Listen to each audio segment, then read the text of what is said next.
bem-vindos ao CSA TV, o seu canal de notícias das Américas em português.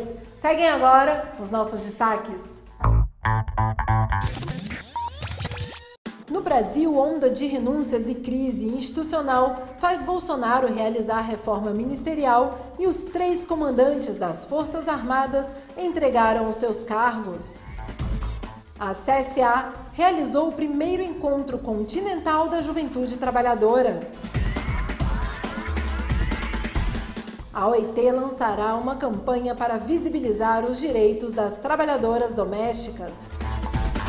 E a CEPAL alerta que a maioria dos países da América Latina não alcançarão a imunidade do coronavírus até 2023. E no Haiti, milhares de manifestantes repudiam a proposta de nova Constituição apresentada pelo governo. Relatório da CUT apresenta os prejuízos causados no Brasil pela Operação Lava Jato. Conforme aponta estudo elaborado pelo DIEESE a pedido da CUT, a Lava Jato fez o Brasil perder 172,2 bilhões de reais em investimentos e destruiu 4,4 milhões de empregos. O setor mais afetado foi a construção civil, que perdeu 1,1 milhão de postos de trabalho.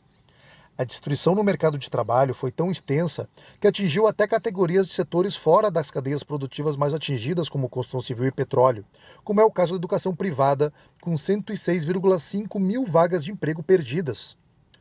Os 172,2 bilhões de reais que deixaram de ser investidos no país equivalem a 40 vezes os 4,3 bilhões que a Lava Jato informa ter recuperado aos cofres públicos. O presidente da Central Única dos Trabalhadores, Sérgio Nobre, acrescenta o viés político que também causou impacto negativo, cujas consequências são sentidas até hoje. É importante que a classe trabalhadora saiba, não é? Quem foi que quebrou o Brasil, quem empurrou o país para a crise, quem é o responsável pela situação que a gente está aqui. Não é? E nós, né, temos todo o interesse do mundo no combate à corrupção, mas o combate à corrupção não é o que a Lava Jato fez. E quando a gente critica a Operação Lava Jato, é porque ela foi um instrumento, na verdade, de entrega da soberania do país e destruição dos empregos, e nós temos que enfrentar esse debate. Eu nunca vou me esquecer, né, quando na greve dos petroleiros, os petroleiros estão aqui, a última greve, eu estive com eles lá, né, no TST, no julgamento da greve, e de ver um juiz dizer: estão consertando as mazelas que foram feitas lá atrás, né, pelos governos de vocês. Então, isso não pode prevalecer. Então, esse estudo mostra de maneira clara quem são os responsáveis, quem são os verdadeiros criminosos. Em qualquer lugar do mundo deveria ter punição. Então, esse estudo aqui, ele precisa ser um instrumento nosso, né, de trabalho de base, de conversar com a classe trabalhadora, mas estou aqui também assumindo um compromisso de que ainda essa semana eu vou levar esse estudo aqui para o presidente da Câmara, para o presidente do Senado, para que eles tomem conhecimento dos resultados, da gravidade do que foi esse processo, e também para cada ministro do STF, para conhecer também esse lado, né? O instrumento político que foi a Lava Jato, ele já tem conhecimento e estão tomando providência. Agora, é importante saber o crime que foi feito contra o Brasil e contra a classe trabalhadora brasileira. E a CSA realizou a Conferência Continental de Educação Paulo Freire e aprovou as diretrizes para a formação em educação sindical para os próximos 4 anos. A CSA realizou a Conferência Continental Paulo Freire, a educação e formação sindical diante de um novo modelo e um novo contexto de organização, com a presença de mais de 200 representantes de centrais sindicais filiadas e fraternas à CSA, dos sindicatos globais e organizações cooperantes. A cerimônia de abertura contou com a presença de Sharon Burrow, secretária-geral da Confederação Sindical Internacional, Maria Helena André, diretora da CTRAV OIT, Vinícius Pinheiro, diretor do secretário da OIT para América Latina e Caribe, e Rafael Freire, secretário-geral da CSA. Para o secretário Rafael Freire, Paulo Freire nos ensina a ensinar ao lado da classe trabalhadora e queremos que os nossos trabalhadores estejam preparados e juntos para a ação comum na região. Por decisão unânime, os participantes da Conferência Continental Paulo Freire aprovaram as diretrizes da Política Sindical Integral de Formação e Educação para os próximos 4 anos. E no Brasil, onda de renúncias e crise institucional faz Bolsonaro realizar uma reforma ministerial.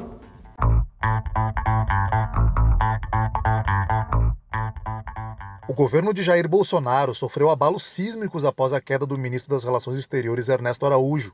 Após o pedido de demissão do ministro, um efeito dominó tomou conta do governo, forçando mudanças no comando do Ministério da Defesa, do Ministério da Justiça, no comando da Advocacia Geral da União e na Secretaria de Governo.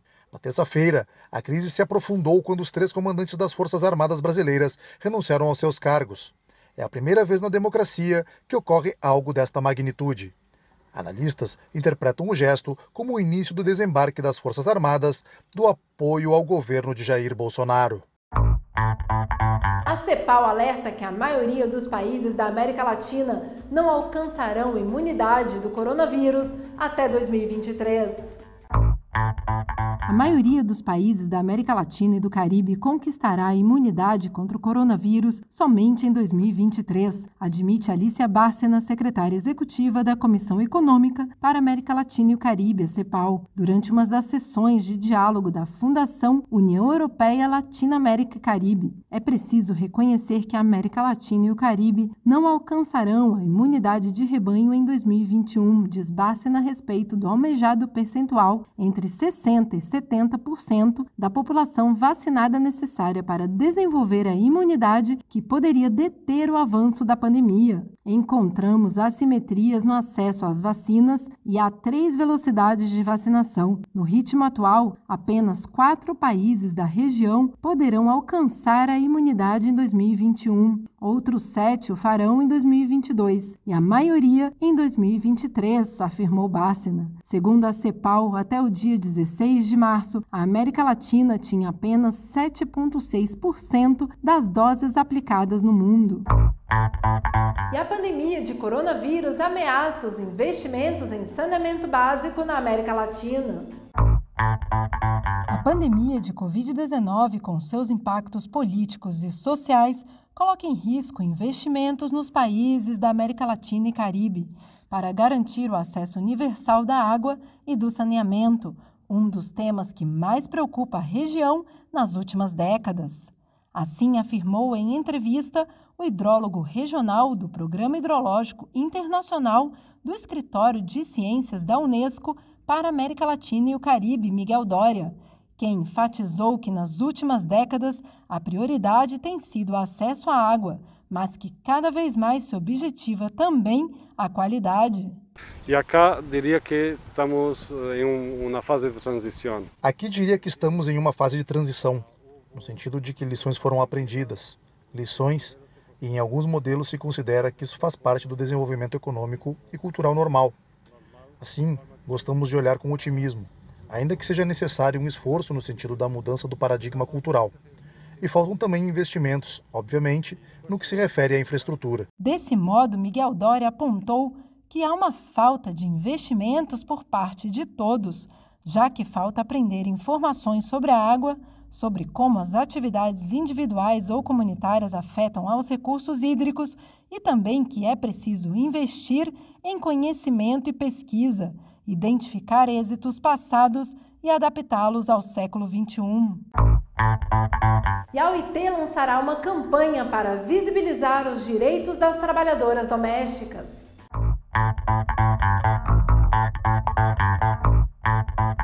O escritório da OIT na Argentina, em parceria com a ONG Impacto Digital e com a participação de diversos sindicatos, lançará a campanha interinstitucional para tornar visível a importância do trabalho doméstico e fortalecer o diálogo entre trabalhadores e seus empregadores por meio de informações sobre direitos e obrigações no contexto da pandemia.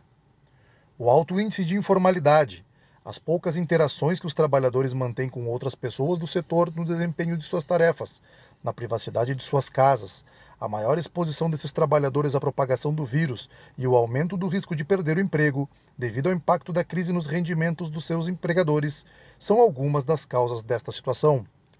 A campanha busca esclarecer que o trabalho doméstico não é uma ajuda, mas um emprego e a afirmação de que as trabalhadoras domésticas têm os mesmos direitos trabalhistas que as demais trabalhadoras.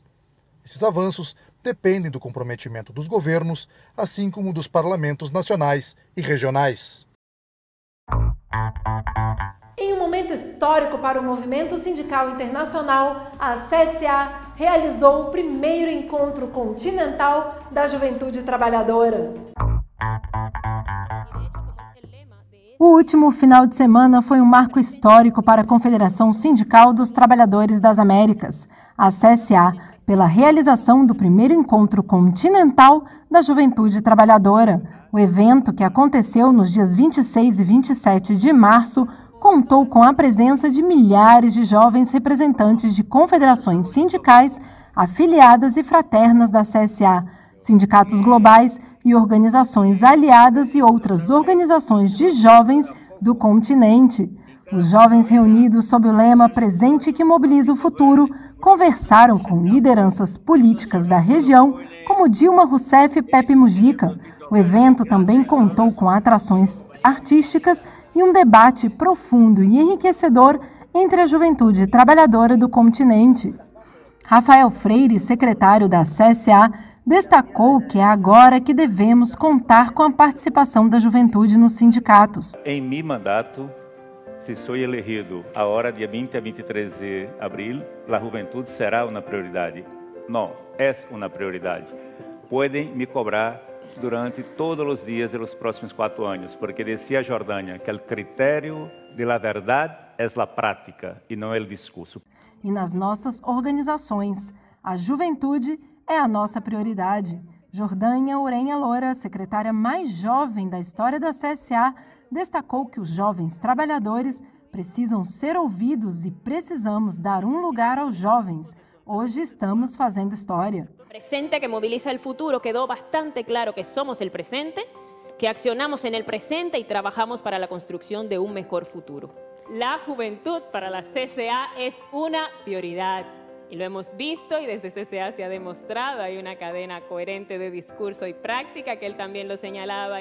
Cícero Pereira, secretário de Políticas Sociais da CSA, afirmou que precisamos de jovens no momento sindical, nas organizações, e os jovens devem se apropriar desses espaços.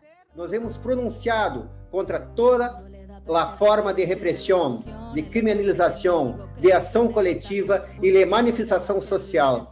Hemos denunciado toda a discriminação, persecução, tortura, assassinatos de dirigentes sociais. O encerramento do encontro continental contou com a participação do ex-presidente uruguaio Pepe Mujica, que respondeu perguntas dos jovens trabalhadores do continente. Apresentamos alguém que não necessita ser apresentado, a Pepe Mujica. O progresso está em ter tempo para viver feliz. E também a participação do músico brasileiro Chico César, que brindou o público com uma apresentação de suas canções de luta por um mundo com mais justiça e mais equidade. A minha mãe é mãe solteira e tem que fazer mamadeira todo dia, além de trabalhar como empacotadeira nas Casas Bahia. E no Haiti, milhares de manifestantes repudiam a proposta de nova Constituição apresentada pelo governo. Acompanhe a matéria de Mark Gerson, exclusiva para a CSA TV.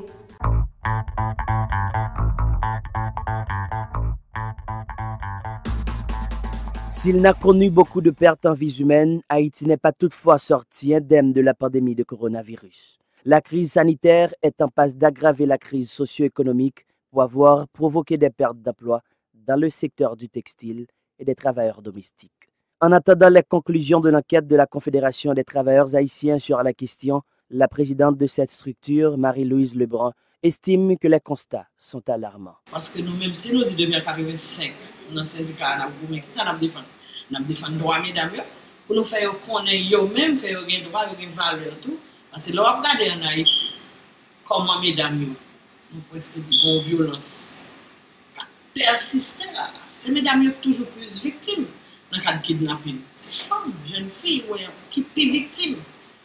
C'est-à-dire, nous-mêmes, nous presque sentir nous à bout de coup, nous ne sommes pas capables encore, nous-mêmes comme dirigeants, parce que nous venons sentir l'État qui est Kounia, il ne pas supporter nous. Pour la CTH, les travailleurs et travailleuses domestiques forment une catégorie complètement délaissée. Entre mauvaises conditions de travail et mauvais traitements, ces derniers sont dans l'incapacité de se reproduire. Les initiatives de la Confédération des travailleurs visant à faire respecter les conventions qui protègent les droits de cette catégorie restent lettres mortes. Haïti est un pays où la justice et la protection sociale sont absentes, fustige Marie-Louise Lebrun. Nous avons des normes internationales que nous devons ratifier pour nous travailler mesdames et droits. Par exemple, mesdames et travail comme nous connaissons un secteur très vulnérable. Il a subi toutes sortes de violences, harcèlement, mais pendant ce temps, nous ne pouvons pas arriver à gagner un gouvernement stable. Chaque fois, on va écouter ça, on dit oui, la ratifier. Toute sensibilisation, nous faisons campagne pour nous voir comment nous sommes capables de ratifier quelques conventions, surtout la Convention 189 qui va mesdames un paquet d'avantages. Surtout la Convention 190 qui vient parler même sur violence avec harcèlement, qui dit qu'il y a un série d'avantages, plusieurs pays qui ont ratifié, Haïti même, il faut même connaître. Le changement des conditions de travail des travailleurs haïtiens passe d'abord par l'augmentation du salaire minimum. Entre-temps, des ouvriers sont refusés dans des centres hospitaliers, faute de moyens économiques. La carte d'assurance que leur fournit l'État haïtien n'est d'aucune utilité, regrette Mme Lebrun. Le salaire misérable, vraiment, il n'est pas capable de répondre à besoin de nous. Là, regardez, un professeur a touché 15 000 €. C'est le monde qui peut être mieux payé. Là, regardez, un monde qui a travaillé quand même. Il a fait 30 jours qu'il a travaillé quand même. Il a venu depuis à 7 h pour 6 h ou 4 h il a bali, il y a un monde qui a 800 $. Tandis que l'État dit qu'il a de 250 gouttes par jour. Après, 250 gouttes par jour. Mais pour y bali, il faut qu'on ratifie la convention qui va un avantage pour les droits.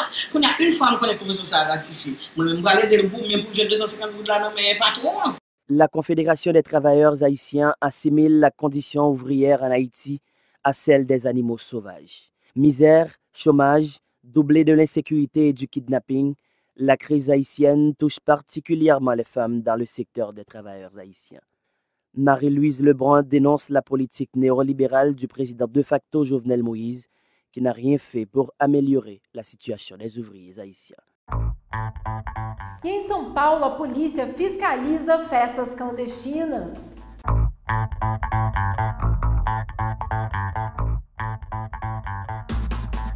Com equipamento para operações de infiltração, a polícia de São Paulo busca o acesso às instalações de um local onde ocorre uma festa clandestina, enquanto o Brasil sofre com a saturação do sistema hospitalar pela pandemia de coronavírus. Depois de várias tentativas, um agente conseguiu abrir a golpes uma fenda numa barreira de contenção, por onde entraram os agentes da polícia com o objetivo de dissuadir uma aglomeração. Essa é uma das intervenções que são realizadas com a finalidade de reduzir os contágios de coronavírus. Mesmo assim, os relatórios apontam centenas de ocorrências dessa natureza. Dentro do local, um grupo de pessoas ficam sentadas no chão em silêncio após a operação que cancelou mais uma festa clandestina em São Paulo. Ao final da operação, os organizadores da festa são levados a uma delegacia para prestar depoimento e poderão ser acusados por crime contra a saúde pública.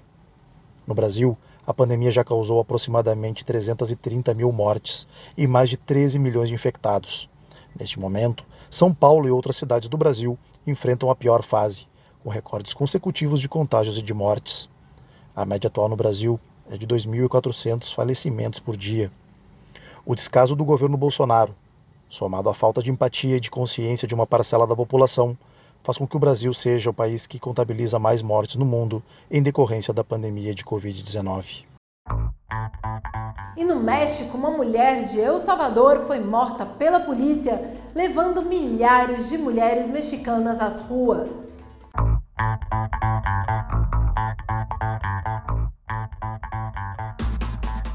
As ruas da cidade do México e de Cancún foram tomadas por centenas de mulheres para exigir justiça por Victoria Esperanza Salazar.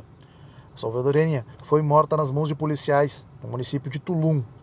4 policiais foram indiciados pelo crime de feminicídio após a confirmação do uso excessivo da força contra a mulher, que era residente permanente no México. O caso aconteceu no sábado 26 de março, quando a polícia abordou Victoria, de 36 anos, por uma suposta perturbação da ordem pública. cerca de 200 mulheres protestaram em frente ao Palácio Municipal de Cancún, exigindo a renúncia dos chefes da polícia e não somente dos autores do crime. Na Cidade do México, as manifestações ocorreram em frente ao escritório de representação do governo. As participantes afirmaram que o caso de Victoria Salazar é um exemplo do racismo que existe no país. Para a manifestante Aida Chaves, somos muito racistas, mas o pior é que o Estado mexicano também é racista. E esse é um crime que, além de ser um feminicídio, tem relação com a pobreza e tem relação também com o racismo que ocorre no país.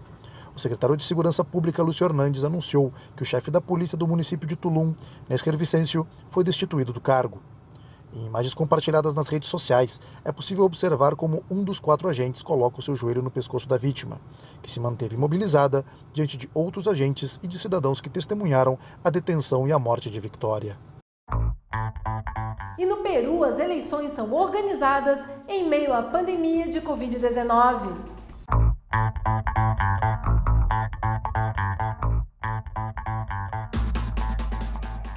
No dia 29 de março, os peruanos entraram na reta final para a campanha eleitoral, com a segunda onda da pandemia de Covid-19 ainda em seu apogeu.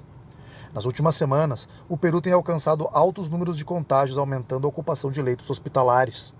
As mortes diárias confirmadas pela doença voltaram a crescer, chegando a 231 no dia 27 de março, depois das 252 que havia alcançado em 17 de fevereiro. Nesta circunstância, o Escritório Nacional de Processos Eleitorais do Peru realizou um ensaio de protocolo da votação, que será aplicado com todas as medidas adotadas para prevenir novos contágios durante a jornada eleitoral.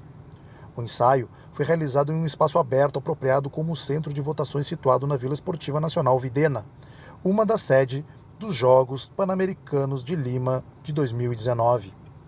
O local será um dos centros de votação pelas grandes áreas ao ar livre para reunir pessoas garantindo o distanciamento social.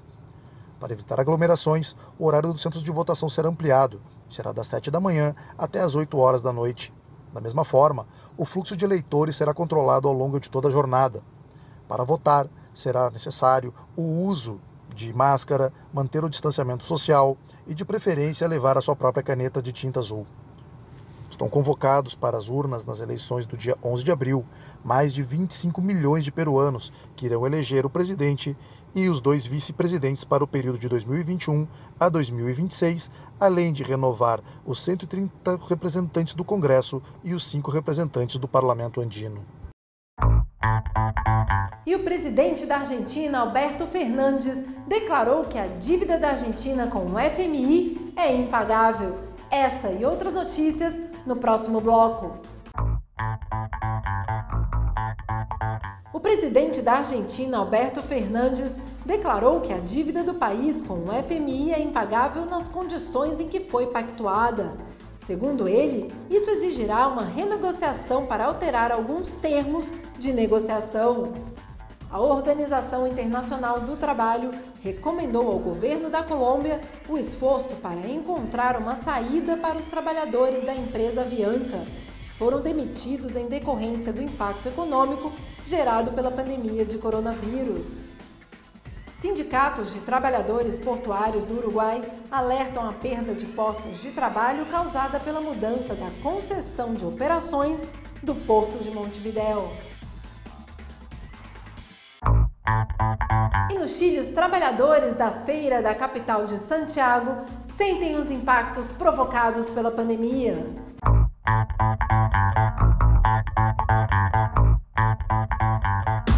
As feiras livres de Santiago do Chile enfrentam um grave momento. O confinamento na capital chilena devido ao aumento de contágios de Covid-19 nos últimos dias impactou as atividades comerciais.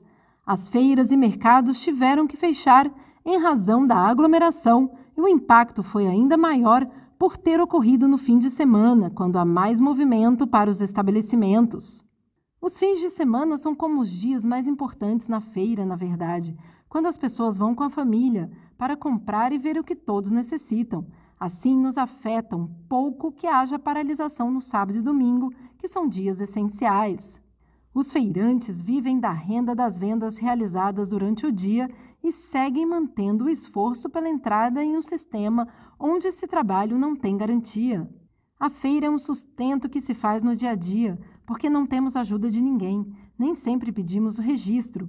e é preciso ter o registro de um posto para poder justificar a renda, para obter crédito, para, se algo que não vai bem, ter no que se apoiar. Com mais de 41 mil casos ativos de coronavírus, índice mais alto desde o início da pandemia, o Chile entrou na sua segunda onda de contágios e está à beira do colapso da sua rede sanitária com 95% de ocupação. E eu sou Carol Coelho, desde a sede continental da CSA em Montevidéu, no Uruguai. Muito obrigada por nos acompanhar.